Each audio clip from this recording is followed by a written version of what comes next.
This is our day 3 diri sa Mount Apo mga kalagan, and finally we're going back home na gyud, and excited na kaayo mi nga mobaba sa ubos mga kalagan, syempre para maka-update na pud mi sa among mga social medias, makapanghinambog. Syempre proud kaayo mi nga nakaabot gyud mi sa summit, maka-post mi sa among mga pictures, no. So pagmata na mo mga kalagan, diretso dayon mig panghipo sa among mga gamit para dili na pud mi mahapunan og panaog. So grabe jud kaayo kabugnaw diri sa Mount Apo, mag-asod jud imong baba bitaw, ingana gyud siya kabugnaw.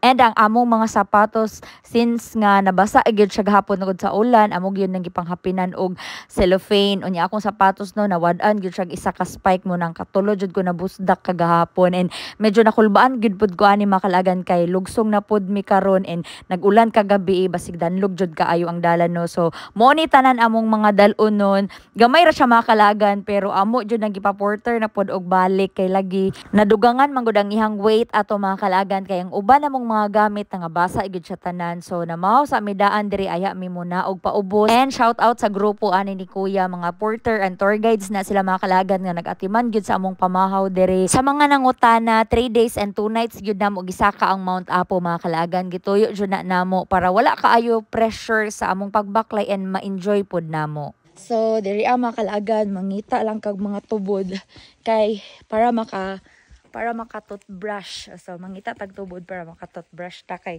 mo going down na ta, muli na ta karon adlaw. Let's go.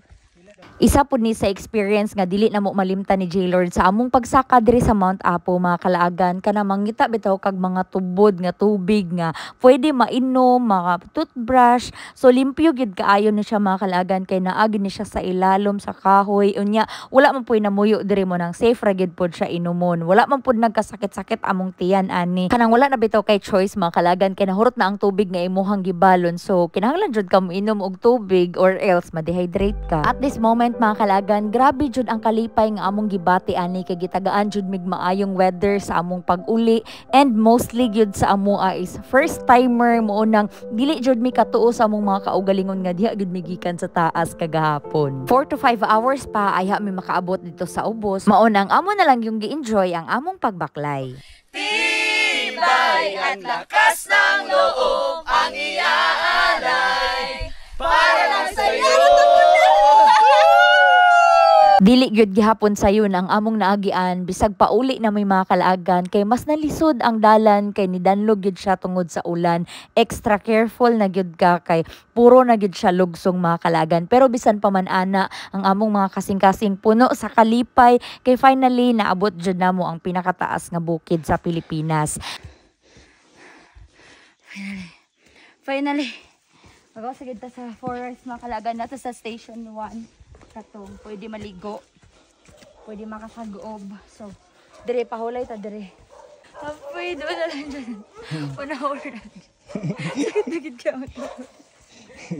Sa mga nangutana kung pila gyud ang magasto kumusaka mog Mount Apo mga kalaagan, by the way na asya upat man siguro ka trail ang pwede ninyong pagpilian og asa mo moagi mga kalaagan. Santa Cruz, Digos, depende na siya mga kalaagan, lahi na sila og kanang rates. But mostly sa among napangutana nga mga tour guides nga among nakaistorya diri mga kalaagan, naagyod siya sa 6,500 to 7,000 each. Ang included ana mga kalaagan is meals for 3 days and 2 nights, then mga registration ana apila na siya tanan. Kung magpa-porter mo mga kalaagan, wala na siya appeal, that's another payment na pud na siya. For total expenses mga kalaagan, magdepende na lang gyud na siya kung asa mo nga lugar nagikan, like gikan pa mog Cebu or Manila, so mas mahal gyud siya kay you buy tickets pa ing ana. So kami gikan raman mig Cagayan de Oro City, so gasolina lang among na-spend. Sa mga nagplano nga mosaka pog Mount Apo mga kalaagan, no, sa mga na-inspired ani nga video nga bisag wala tay experience kaya ra gyud di ay,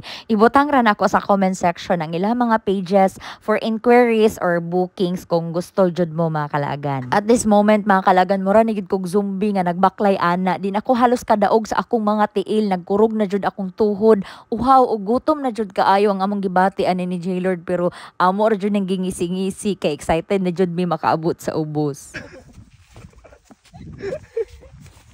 Luya kalab. Pero wala kusog, pero naay Wow, nagkaayo. Lord, tubig hard. Sa among pagpadayon og baklay mga kalagan, among nalabyan si Nanay Herminia nga nang harvest sa iyang mga pananom nga patatas. Nawala jud kadali ang among kakapoy og kauhaw ani mga kalagan sa among pagbaklay kay na-amaze jud kaayo mi nagtan-aw sa mga farmers nga nag-harvest sila sa ilahang mga pananom and buutan jud kaayo ang mga locals diri mga kalagan, especially jud ani kang Nanay Herminia nga gitawag jud ko niya mga kalagan kay pakuhaon ko niyag mga patatas no. So grabe jud akong kalipay ani kay tagaan ra kag libre no. So mahal biya gid ang kilo sa patatas and timingan jud kay paborito gid pud ni nako mo nang nikuha jud ko ani mga kalagan. Bye-bye. Salamat sa Salamat. patatas. Pati Salamat kuya. Thank you kuya. Gamay na lang jud ang among pag-antos ani mga kalagan, mga 20 minutes na lang moabot na jud mi kay nakita na jud namo ang starting point. Side step. Pwede magpatiruros na lang. Patiruros na lang sa dia. Wala kayo kusugang akong tuhod. Kung pwede palang lagi mga kalagan, magpaligid na lang jud ko diri sa among gibaklayan kay gakurog na jud akong tuhod pero tin na jud ni kakapoy. And finally niabot na jud mi diri sa starting point mga kalagan. Abi na mo og dali ra mi makaabot diri sa ubos mga kalagan kay lagi lugsong na pero naabtan jud gihapon mig 5 hours kapin. So diri sa starting point na ay Mount Apo. Congratulations ka, pwede jud mo makapapicture diri mga kalagan. And thank you so much to Dubs Adventure sa pag-arrange ani nga hike kay natagaan pod mi og mga certificates. After all the struggles nga among na-experience sa among pagsaka sa Mount Apo mga kalagan, gibaha, naulanan ug niagi sa mga lisod nga dalan, giuhaw, gigutom ug grabe katugnaw ang among nabati. Nakahilak man ko sa kakapoy pero wala jud mi ni surrender ni J Lord mga kalagan. Sama sa atong kinabuhi mga kalagan, kung daghan tag struggles nga giatubang, pwede ratang magpahulay pero walay undangay. Trust the process and work hard lang jud ta ani mga kalagan para makuha nato og unsay atong gusto sa kinabuhi.